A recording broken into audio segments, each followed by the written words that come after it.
नमस्कार, मी कोतवाल सचिन दिलीप फुरसंगी उरुळी देवाच्या नगरपालिकेमधील प्रभाग क्रमांक 3 मधील आम आदमी पार्टीच्या झाडू या चिन्हावर निवडणूक लढवत आहे। आता तुम्हाला प्रश्न पडलेला आहे की बाबा हा उमेदवार की तो उमेदवार नक्की कुठला चांगला आणि कुठला वाईट। सर्वात महत्त्वाची गोष्ट मी आज तुमच्याशी शेअर करणार आहे जी तुम्हाला मदत करणार आहे निर्णय घेण्यामध्ये। पहिला प्रश्न पडतो की बाबा हा करेल का आणि तो करेल का।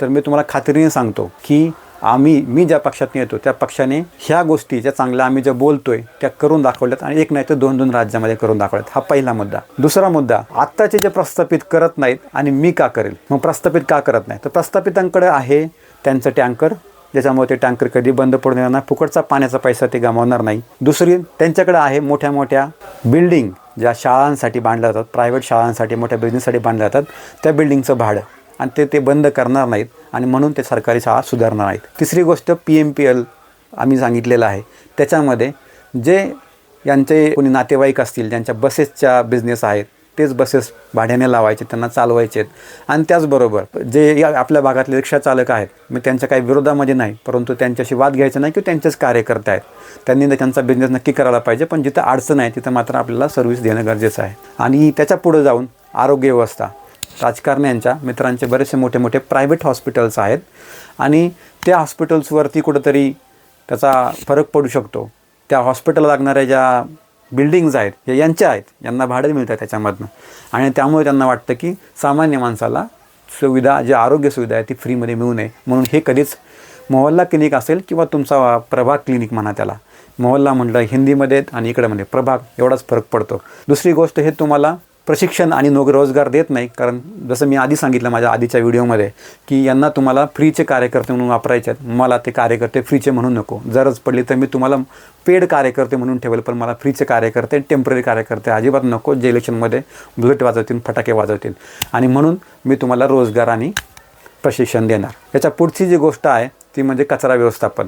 ह्या ज्या कचरा व्यवस्थापनामध्ये बऱ्याचशा भागामध्ये यांचे जे कार्यकर्ते असतात की जे काम करणारे असतात त्यांच्यावर प्रेशर असतं, त्यांना सुविधा दिली जात नाही आणि जाणीवपूर्वक गाडी कमी ठेवायची किंवा आमच्याच गाड्या लागल्या पाहिजेत, दुसऱ्यांच्या गाड्या त्या कचरा उचलण्यासाठी लागू नयेत, भाड्याने आमच्याच गाड्या पाहिजेत, माझी कुठल्या ह्या गाड्या नाहीत, असल्या व्यवस्था नाहीत। त्यामुळं मी तुम्हाला खात्रीने सांगतो की मी ह्या सुविधा तुम्हाला देऊ शकतो कचरा उचलण्याच्या, आणि त्यातनं तुमचं रोजगारचं जे माध्यम आहे ते देखील पूर्ण करू शकतो। त्यानंतर दुसरी जे आहे गुन्हेगाराच्या बाबतीमध्ये, मी आजपर्यंत कुठल्याही गुन्हेगाराला पाठीशी घातलेलं नाही, कुणाला सोडवलेलं नाही, कुणाला पैसे दिले नाहीत सोडण्यासाठी, आणि त्या बाकीचे जे प्रस्थापित आहेत त्यांनी सोडवण्यासाठी फोन केलेला आहेत, अगदी आमदारांपर्यंत सांगितलेलं आहेत, त्यांना पैसे दिलेत व्याजाने की त्यांचं जी अमानत रक्कम असते सोडवण्यासाठी तर त्यासाठी देखील पैसे दिलेत आणि मग हे लोक गुन्हेगार सुटलेले आहेत।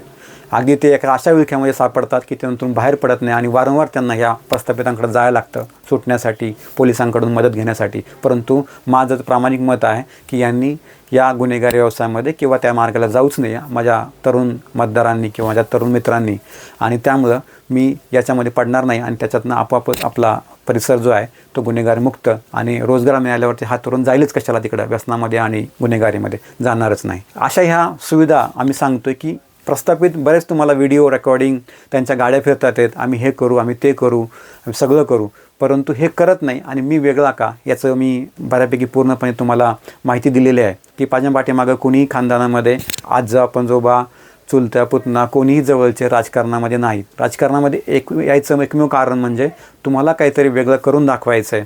तुम्ही ज्या टॅक्सचा पैसा भरताय त्या टॅक्सच्या पैशातनं तुम्हाला परत एकदा चांगल्या सुविधा द्यायच्यात।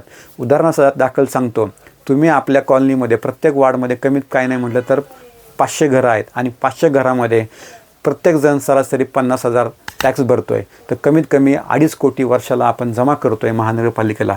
तर 2.5 कोटी म्हणत नाही मी, समजा 50 लाख रुपये त्यांच्या पगारांवर जाऊ द्या अधिकाऱ्यांच्या, तर हे 2 कोटी रुपये आपल्यासाठी खर्च झाले पाहिजेत, ते आपल्याला परत सुविधांच्या रूपाने आलं पाहिजे। मग ते पाणी असू द्यात स्वच्छ प्रमाणामध्ये, PMPL व्यवस्था असू द्यात, आरोग्य व्यवस्था असू द्या, आपल्या शाळांना जे डेव्हलपमेंट देणं गरजेचं आहे।